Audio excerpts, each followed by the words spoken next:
Hello and welcome to the iDaph podcast. I am Allison Capps. I am our designer and marketing specialist, and I have with me today Daphne Kirkwood, the owner and race director of iDaph events. Hey, Daphne. Hey, welcome everybody. Boy, it is cold outside today. February is definitely here. Yeah, I think this morning it was 23 or something, and you just went for a run in that. Yeah, well, you got to get your runs in, and it was very refreshing. So, Well, good. I'm glad you're back inside and warming up for us to talk about the Frostbite 10K, 5K, and 1 mile fun run. The Frostbite will be on February 21st at the Lelia Patterson Center. And I am super excited about this race because it was actually the first iDaph race that I ever ran. really, I did not know Yeah, that. Aw, what do you remember what year that was? I think it was 2017. Okay. Well, this race has been going on for 29 years. Wow. Yeah. It is a staple in Henderson County. It's actually the oldest race in Henderson County. So for a lot of families and people, it's an annual tradition and it's been happening a long time. That's awesome. I know, it's so cool. It started with Park Ridge Hospital putting on the event. And then years ago, they handed it off to the Lelia Patterson Center, and we've been a part of the event ever since that transition took place. I was trying to think if that's 7 to 10 years ago. It's been a long time, and the course is different than it used to be. But it's such a great race. It's so nice to have something in February to look forward to. Just any time of the year, or without a pandemic, it's a great thing to look forward to, but especially this year with a pandemic, to have something in February to look forward to with your family is awesome. And it's presented this year by Hunter Subaru, so super grateful to them. They are just really committed to partnering with us and our events and our community, to keep people healthy and active this year, especially through the pandemic, and to support local small businesses. They are a family-owned business too. So it's awesome that they're a part of the event this year, and just really excited about it. Yeah, that's awesome that we get to partner with other small businesses across the area to put on this awesome race for our community. Um, so this race, does it have a mascot? Yes, it does. It is a penguin. And typically the past few years, my older teenage kids have been in the costume, which has been really fun. And this year we are trying to figure out if the penguin can come out safely or not. So that is to be determined, Allison. With the kids, they love the penguin and they just want to hug and take all the pictures and stuff, and just not quite sure that this is the year to do that. So trying to figure out a way to bring them out safely. So stay tuned on that. Yeah, maybe we can bring out the penguin at a cheer station or something. But that brings up a good point. We still are in a pandemic, and Yes. unfortunately. So, what are our safety protocols for this race in order to keep everyone safe? Yeah, it seems like we've come full circle. So the pandemic started in March, so we had just done the Frostbite race when there was talks about the pandemic happening. And so it's crazy that, a year later, almost a year later, we're still putting on socially distanced wave start events, but that's what we're doing. They've been very successful since June. And we've added some things along the way to make them even more safe. For example, now we have COVID screenings that are done by all the participants 24 hours before the event takes place. We have deferral policies that are loosened up so that if people do feel like they are sick or have been around people who have had COVID, they can defer their entry or switch to the virtual race. We also have temperature screenings that are done by PT Solutions. So that will take place near the start line. We have smaller fields. So all of our races are limited numbers with wave starts. People are, it's more of a time trial wave start instead of a mass start. And then masks or face coverings are required before folks run, and they have to put them on after they run. So as of right now, they don't have to wear a mask while they're running outside. Anytime they go inside for anything, they would need to put a mask on as well.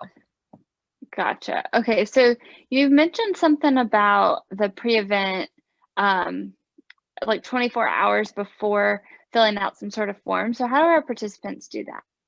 Yeah, so they'll get an email from us and it will have a link to a form, and they will go online and just read through it and sign the waiver. And it's really just making them think about, hey, who have I been in contact with? You know, this has been going on so long that sometimes people are like, oh yeah, you know, I forgot I was around somebody and they were COVID positive. Like, we want you to think about that before you come to the event. It's really important to us that our community is kept safe, our runners are safe, our staff are safe. And so, like I said, we have loosened up our policies when it comes to deferring and transferring into the virtual race, even right up until race morning. We just really want people to not feel like, hey, I'm missing out on something, so I'm not going to come, but I feel like I'm sick. We just, you know, don't want to chance it, don't want to risk it. So we're encouraging people to stay home if that's the case. Awesome. Okay, so we typically have a charity or nonprofit partner for all of our events. Who will it be for the Frostbite this year? Yeah, it's going to be iDream Athletes Foundation, and we're really excited to partner with iDream for this one. And you know, there are funds with iDream that are available for organizations and nonprofits that might need assistance with helping with programs that are in regards to running, biking, or swimming. So feel free to reach out to iDream, but that's where the money goes to help organizations like mountain bike clubs for kids or running programs. Awesome. Or, you know, if there's somebody who has qualified for the Boston Marathon and it's their dream and it's their goal and they can't afford travel expenses, or maybe they had a bike accident and their bike broke, we help repair bikes. So all of those things, iDream encompasses a lot of different things, but that's the charity partner this year. That's awesome. I'm excited for that.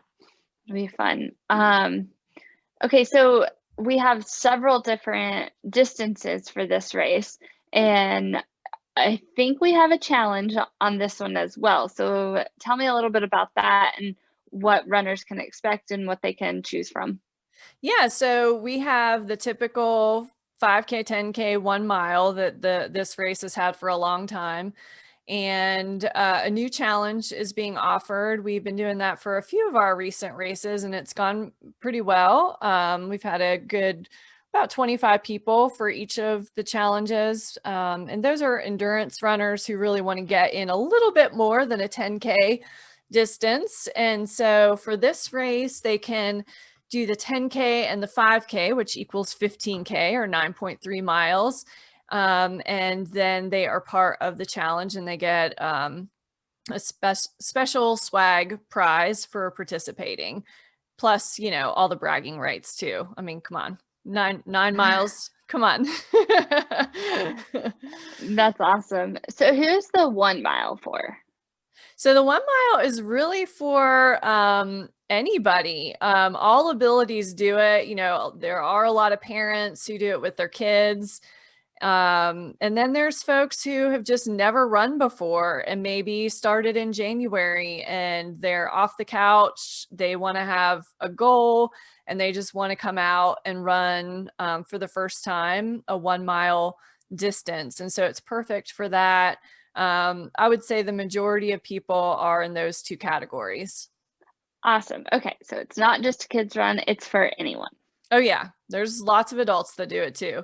But I will say that the 1 mile is really cool at the Lelia Patterson Center because it is at the back of the center and it goes around the track and around the baseball field 2 times. And so a parent can very easily stand on the hill and spectate and watch their kids do that or around the track and cheer them on. So it's great if a parent doesn't necessarily want to run with their kid. I know some don't, that they can actually stand there and cheer them on and see them pretty much throughout. And, so that's a lot of fun. We do have a lot of parents on the sidelines watching. Awesome. That sounds fun.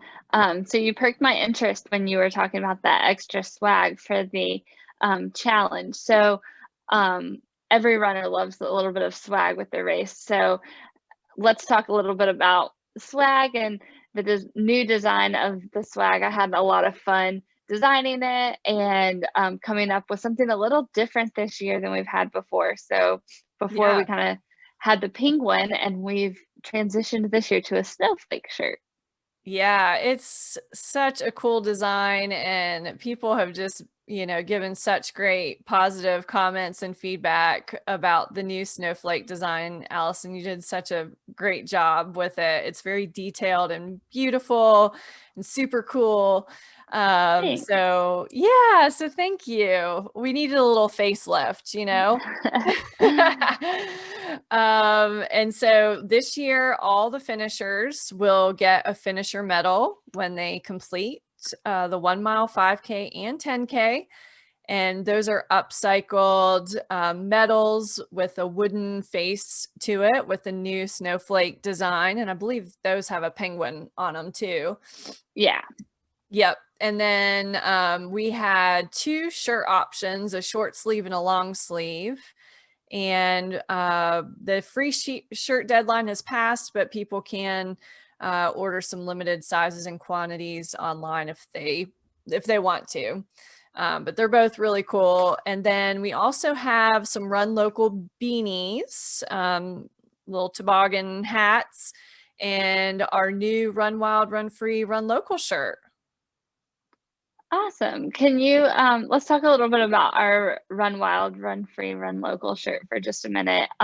What was when we were kind of going back and forth on the 2021 swag ideas, that phrase really stuck out to you for different reasons and it was personal to you. So why don't you talk a little bit about what it means? Yeah, so this in 2020, with the pandemic, it was really important for us to have our community come together in a safe way. And so we had the Run Local theme to really encourage our community locally to come together. And we would just, I was thinking more along that same line, but I wanted to expand on that a little bit for 2021 because it is such a gift for us here in Western North Carolina to be able to run through the beauty of the mountains and the forests. And while we're running, we're able to express who we are. We're able to freely do that, have the freedom to do that, and just express our love for being outdoors. So that's where the Run Wild, Run Free, Run Local concept came from. And we're really looking forward to continuing to running local together in 2021 with our community of runners. Awesome. Yeah, I love that. And the shirt's super cool and I love it. The whole, how it encompasses iDaph as a whole too. So yes. So let's kind of talk a little bit about race weekend now. So we've talked about how things in general will be different than years past because of the pandemic, but what can people expect for race weekend and what's different for this year versus other years? Yeah, so we have had quite a large family fitness expo at the Lelia Patterson Center every year, and it's been awesome. We've had fun and games and a band and, food and soup and all kinds of stuff in there. And we just are not able to do that this year with the pandemic safely. And we're trying to keep everything outdoors as possible. So we will not have the Family Fitness Expo this year. We will have a drive-through packet pickup, and that is on Friday, February the 19th, and it's from noon to 3. Okay. Noon to 3, and we also offered the ability to mail those packets ahead of time, although the deadline has passed at this point. But we do offer that for all of our events now, and it's very convenient. So if you're, if you didn't do it for this event and you're signing up for other events, it's a great way to just skip coming to packet pickup if you want to and get your things in the mail. But as far as driving through on Friday at the Lelia Patterson Center, you'll just follow signs and we'll direct you on how to do that. But I highly, highly encourage you to come Friday to pick up. Folks are notorious for this race to waiting until Sunday on race day just because they have the expo to come to. We don't have that this time. So you can have a friend come, a family member come to the packet pickup on Friday, but it's really important if you can to make that happen on Friday, and that's going to really eliminate the possible gathering points that we're going to have on Sunday before the race. Okay, that makes sense. But so if someone works on Friday and can't make it on their lunch break and then they miss the mail out deadline, can they pick it up on Sunday, or is that no go? Yes, they can. They can come about 30 minutes before their start wave time and they can pick up. We'll have a tent outside for them to do that, but it's just going to be a lot more convenient for them, especially with this race being in February, for them to already have their things, be in their car, put on their race number, head to the start line right when, their wave is starting, or, I'll talk about that in a minute, but it's just so much easier for them if they already have their things. So again, if they can come on Friday, please do. If not, yes, they can pick it up on Sunday. Awesome. Okay. So, and you just talked about if you pick your packet up on Sunday, you're going to have to park, go get it, and then take some of your stuff back to your car and stuff. So where is parking in relation to the start line and all of that? Yeah, so there is a Seventh-day Adventist church that's right beside the Lelia Patterson Center. That is the main parking area. The Lelia Patterson Center is open on Sundays to their regular guests and their fitness members. And so, there's very limited parking available at the Lelia Patterson Center. So I just suggest that you just roll on into the Seventh-day parking lot, Adventist church parking lot, and park there. And, you'll just be right beside the Lelia Patterson Center. Okay, awesome. So once you've parked there, what's next? Do you just start? Is there a starting ceremony? Is there a gun that goes off? What's next? Yeah, so because all of our races don't have a mass start now due to the pandemic, they're all on a rolling start program. So there's no gun going off right now.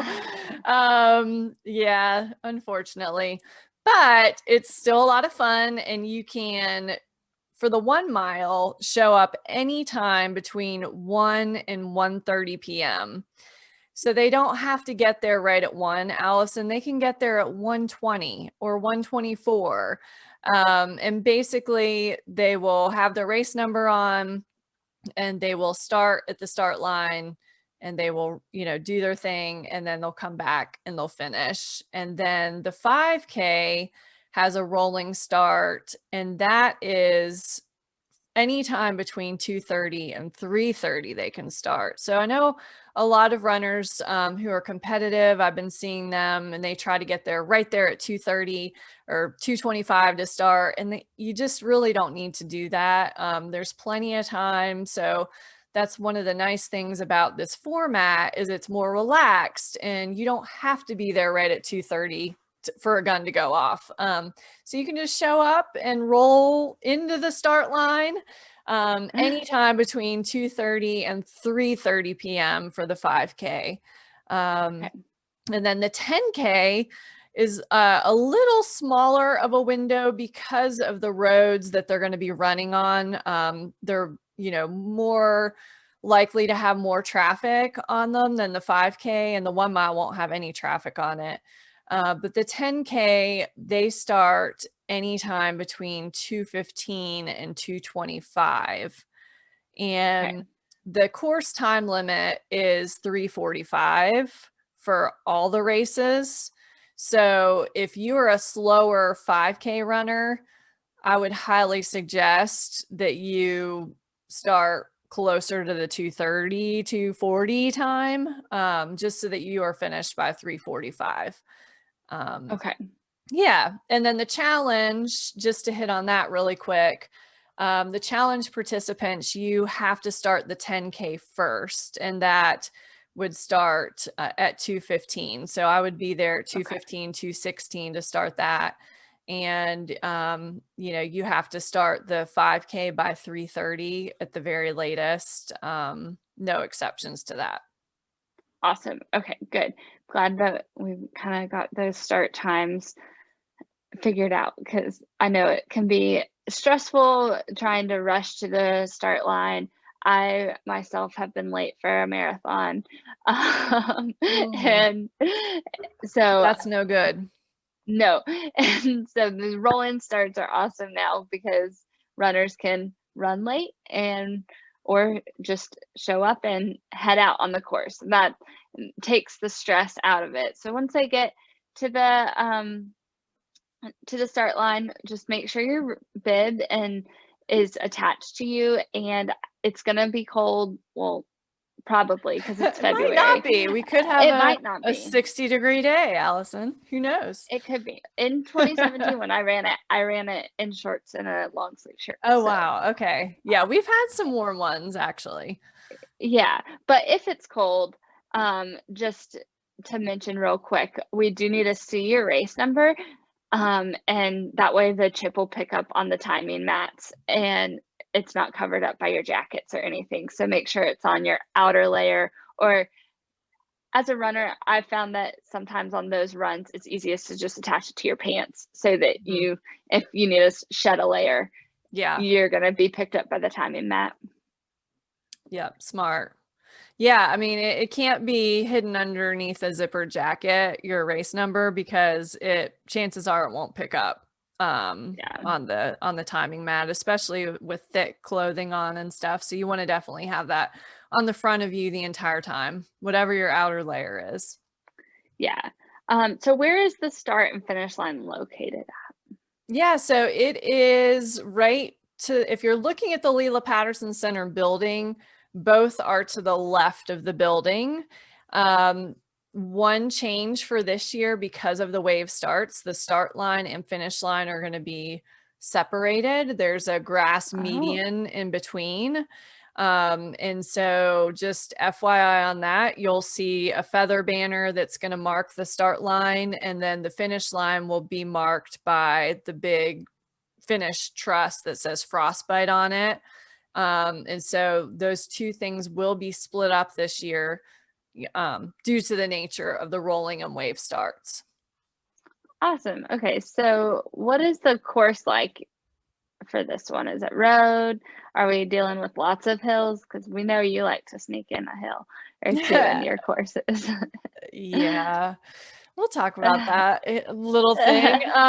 Yeah, it's a challenging course for the 5K and 10K for sure. The 1 mile is easy breezy flat. So if you want flat, go to the 1 mile.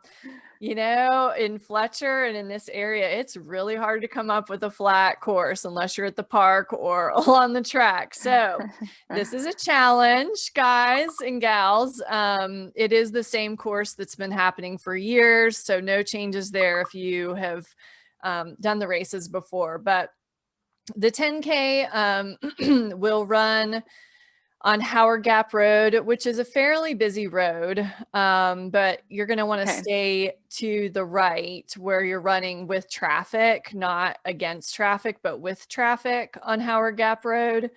If you can stay on that right side, that's where the signs will be and the course markings will be, because you're going to end up taking a right on, I believe it's Jackson Road.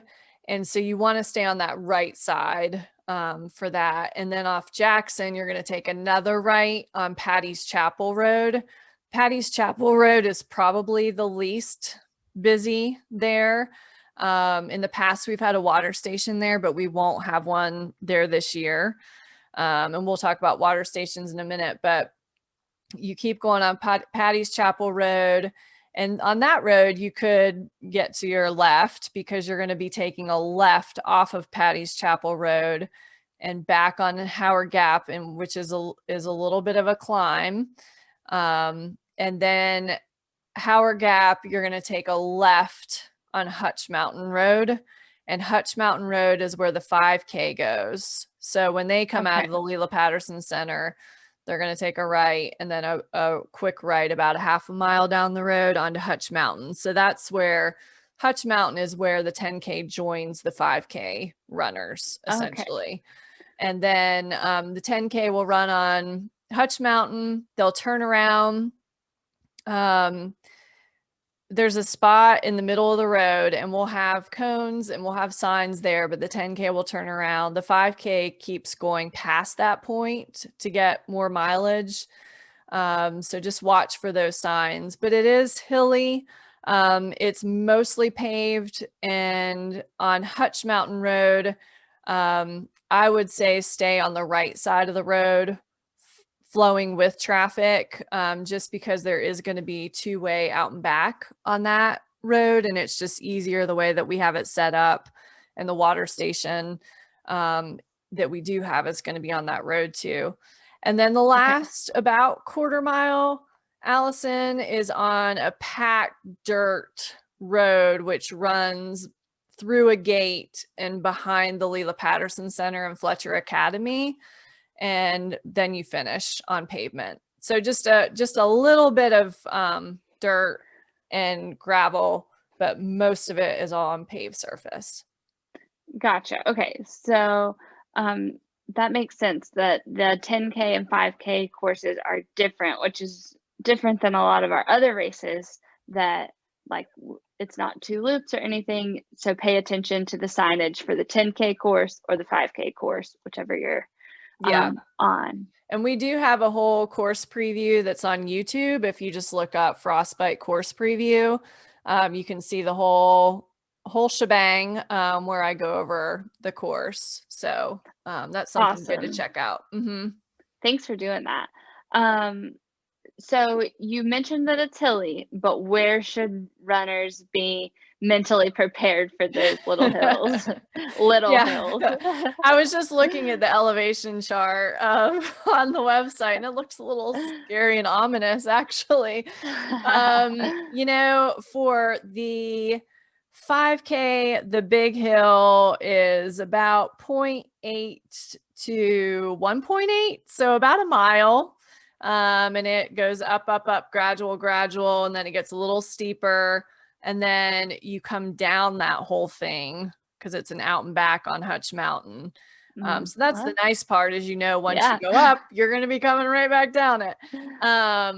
But yeah, I would check out the elevation charts on our website just to see where those spots are for the races. You know, this is a great race. It's fun. It's just challenging. So when you finish, you should be tired. So Yeah. yeah. Okay, cool. So you mentioned that the route is on open roads. Is it Mhm. stroller and dog friendly?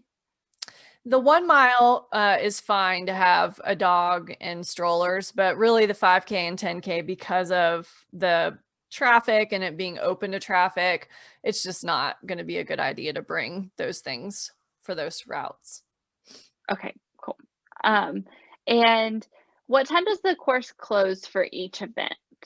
So 3:45 is when courses are closed. So just, plan your start time accordingly based on that time. Gotcha. Okay, so everyone needs to be done racing and through the finish line at 3:45. Yes. Okay, good to know. Just with all of the changes and with all the new state and county mandates and everything pertaining to COVID, do people have to wear masks while they're running, or is that just before and after the event? It's just before and after the event right now, as far as, it's first part of February. If that changes, we will let people know. But as of right now, they don't have to wear one. Um, the last thing that we heard was they have to have one on if they are within 6 feet of somebody, even outdoors. So I guess if you're running really close to somebody, you'd want to, stick your mask on. But for this type of event that's a rolling wave start with only a couple hundred people, it's doubtful that you're really going to come within 6 feet of somebody. And if you do and you're passing them, just pass them really quick. Yeah. And move out of the way, get away from them. Okay, cool. So we kind of talked a little bit about the weather, but um, do you have any weather forecasting skills? Is it supposed to be a chilly race, or do we think it's going to be warm? Yeah, well, that's the one thing I wish that God and I could get on the same page about, but I put my requests in and they don't always work, Allison. It's called the Frostbite. And so I feel like most people for this race should just know, hey, it might be cold. It's called the Frostbite race. It's February and chances are it will be cold. If it's not, then that will be just a bonus. But, you just bundle up, wear layers, and you'll be fine. So, yeah. Sounds good. Let's hear a word from our sponsor, Hunter Subaru.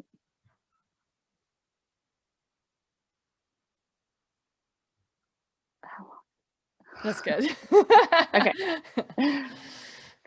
Okay, so thanks to Hunter Subaru for being the presenting sponsor for this race, and we really appreciate them and all they do for the running community around us. Let's talk a little bit about the course markings and signs. And both of us love to run with music and headphones. Are they allowed at this event? I know that we want people to hear the traffic and pay attention to volunteers that day, and super important when we have the rolling starts. Can you talk a little bit about why that's important and what's allowed and what's not? Yeah, I think people who haven't done a socially distanced race yet, and maybe have done this race in the past, it's going to be different when it comes to following other people, because people are starting at all different times. So you're not going to have that big pack to be with. So it's really super duper duper important that you pay attention to the signs and the course markings that are on the road. So look for the spray chalk, look for the yard signs, and really just be tuned into that. There is a 5K and 10K happening at the same time. So nobody's going to tell you, hey, this is where you turn around for the 10K.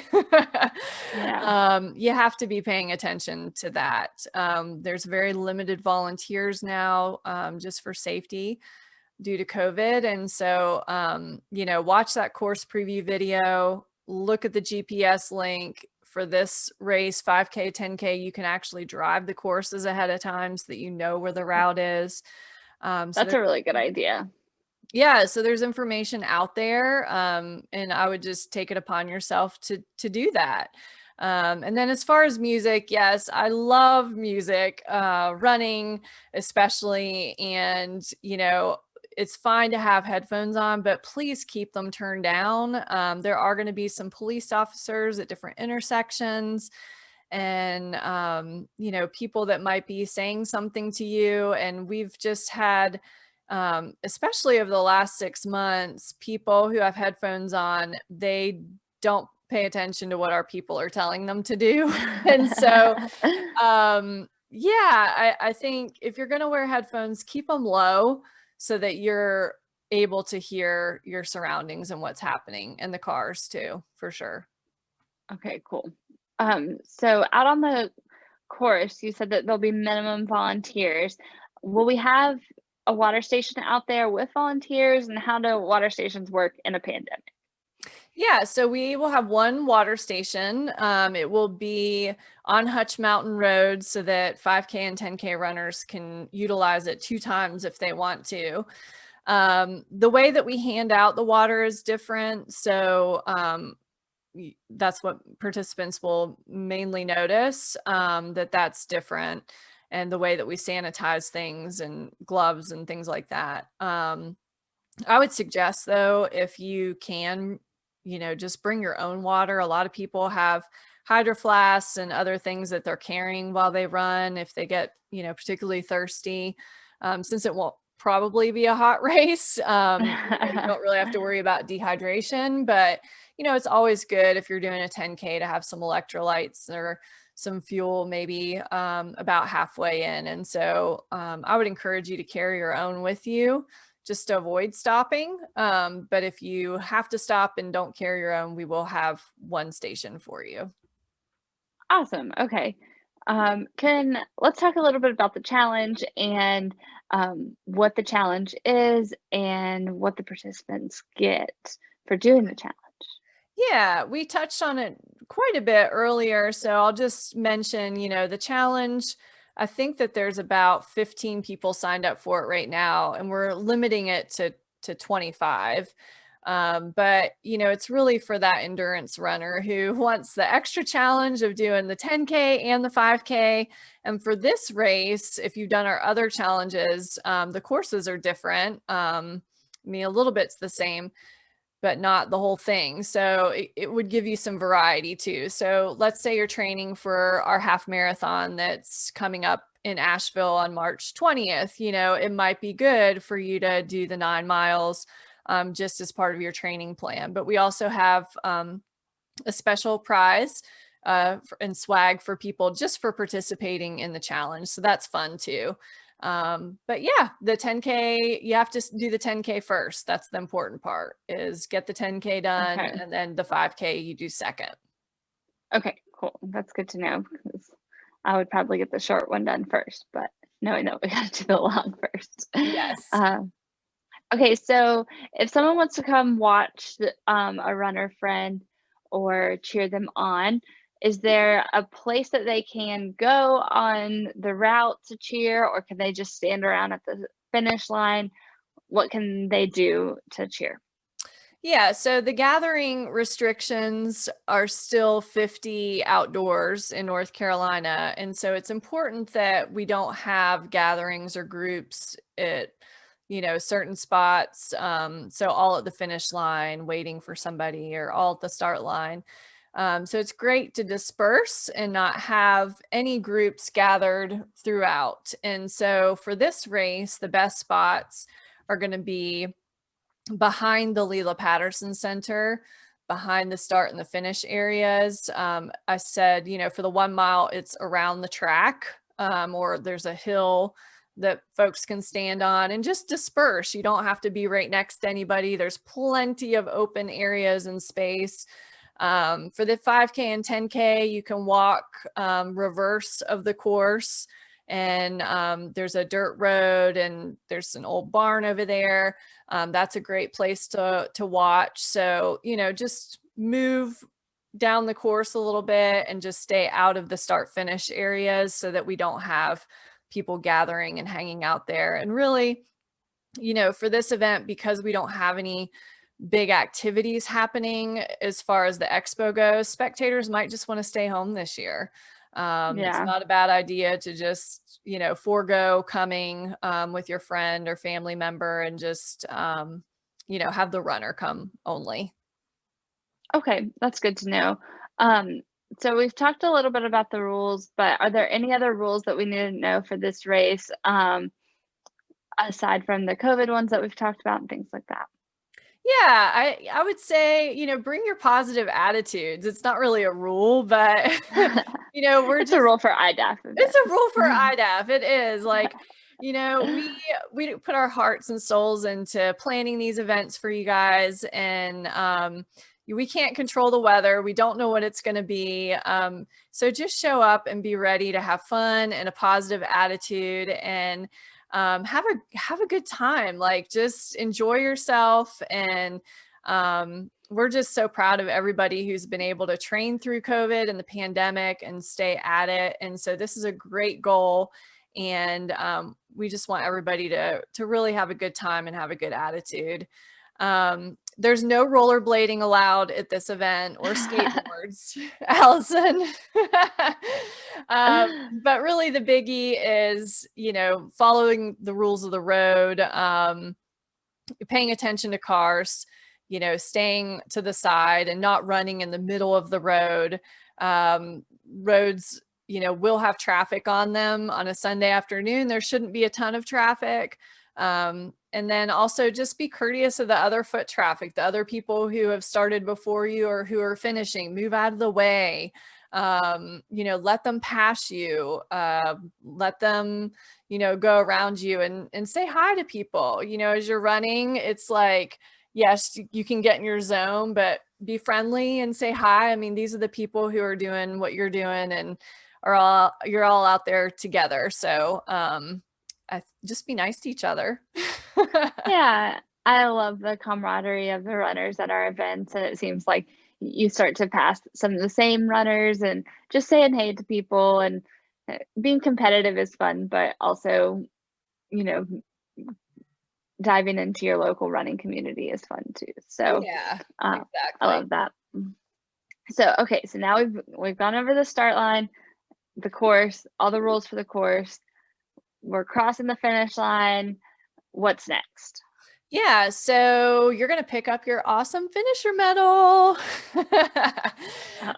They are located at the finish line. They will be on a black contactless medal holding station. And so make sure to pick that up and take that home with you. They're going to be super cool. Awesome. Okay, good to know. And then will there be anything to warm up with after the race if it's cold? Hot beverage, food for sale? What are we thinking for that? Yeah, so we're working on that right now. We haven't had much success on the food truck front for this event for this year. I think a lot of food trucks have really been struggling with the pandemic and just staying in business and active. It's really sad, actually. So I'm working on it still. Hopefully we'll have somebody who's able to come out. So just keep watching our social media for that. Okay, good to know. And then results will be posted online on the website on iDaph.net, and we'll have a virtual awards ceremony the week after the event. So we'll email the link to the results and the link to the award ceremony to all our participants afterwards. Is there anything else that people need to know about the awards, or just different options for the race or anything like that? Yeah, throughout the race, we are uploading when people finish online to iDaph.net, and typically on the homepage, we'll have a results button for the race that you can just click on. And so I would check that, when you get back to your car and after you finish, you can look at it there on your phone, or when you go home on your phone or your computer. And the virtual award ceremony, it'll be on Tuesday February the 23rd at noon. And so you can save the date for that. We love it when our participants show up and cheer each other on at the award ceremony. It's a lot of fun. So hopefully you can attend that. And then we will take the finisher prize, or the prizes for the award winners. We'll take those to Fleet Feet, and they'll be available there after 3 p.m. on Tuesday. If you can't attend or you're local and can't go to Fleet Feet to pick up, there will be an option for you to have your stuff mailed after the event. You can select that on Race Roster. So that's always an option too. And then we also have the virtual race happening as well, Allison, which all of our races have that this year. So you can still get the shirt and the medal, and you can submit your information online, your results online after you do your run and see how you stack up against the other people. And we mail those things to everybody, the virtual participants. Okay, that's good to know. And yeah, the virtual award ceremonies are fun when people come. I think my favorite one so far has been the ugly sweater run. Yes, we had lots of fun participants for that. So yes, join us on Tuesday for the virtual award ceremony. And one thing I wanted to mention as we were talking about the results, something that's kind of different for the rolling starts is that just because when you finish, yes, if your results are up and you're like, oh, I'm one of the fastest in my age group or anything, that doesn't necessarily mean that you've placed in your age group until the race is over, because a faster person could have started after you. And so it kind of messes with you as a runner, because you're used to checking the results and seeing how you placed right then. But so check them, see what your official time was, and then maybe come back later that evening and look at it just to get the official results. Yeah, that's a great point. I'm so glad you brought that up because it is hard if you look right when you finish and you're like, oh, I'm first overall. And then you come back and you're like, wait, I'm first in my age group. Okay, I moved. But yeah, that can happen. So don't get too attached to your placement. Just be proud of the time that you get. And yeah, so that's definitely something to think about and to know that can change. And as always, if something happens when you register and you accidentally click that you're a male instead of a female, or your age is wrong or something like that, we can always help adjust that for you. You just email support@iDaph.net and they can take care of that for you. Awesome. Okay, so is there anything, I feel like we've wrapped it up pretty much. Is there anything else that we need to add to that runners need to know? Yeah, I thought of just a couple more things. So because this event is in February and our weather's been a little raunchy lately with some snow and ice, we do have a inclement weather date, which is Sunday, February 28th, a week later. We've not had to do that for this event, but we always have a backup date just in case. And I know that's not convenient for a lot of people to have two dates that they have to, potentially come to. But if it was a treacherous situation, people couldn't get out, it was really icy, something like that, we would postpone it. But chances are it'll be fine. Especially because it's an afternoon event and not an early morning event. But I just want to put that out there so that people know that. And we would, of course, update everybody by email or social media if anything like that was even going to happen. So you don't have to send us emails like, it's cold, is it going to happen? If it's cold, it's happening. We're talking about like a foot of snow or a lot of ice. Okay. We don't cancel or move races unless it is like a big act of God. So Daphne will have you running in the pouring rain and the freezing Yes. cold. Right. I mean, it's good for you. It is. We need challenges like that. So the For other sure. thing I wanted to mention is in the goodie bags this year, you're going to have a card from Yoga and Massage to get a discount off a massage, and also a free pass to go and do yoga. They have 2 studios now in Hendersonville, so that's something to watch in your goodie bag. They're amazing. And they're so generous to do that and put those in our bags. And then the Lelia Patterson Center has also put together really cool passes for the participants to be able to go to the Lelia Patterson Center, fitness center, the pool, you know, whatever, and use that pass one day and check it out. So those 2 things, you know, definitely look at in the goodie bag. Yeah, that's an awesome deal to be able to do that. I know you're a regular at yoga and massage, so if they use the pass, they may get to do yoga with you. Exactly. Come join me. That would be fun. I need to join you for yoga one day. That would Yes, be you fun. do. And I have a pass for you. Perfect. All right. Well, thanks everyone for joining us on the iDaph podcast today. We thank you for listening and tuning in all the way to the end here to get all the information about our races. We appreciate you taking the time to listen. So we look forward to running with you at the Frostbite race on February 21st at the Lelia Patterson Center. Bye, guys. See you then. Bye.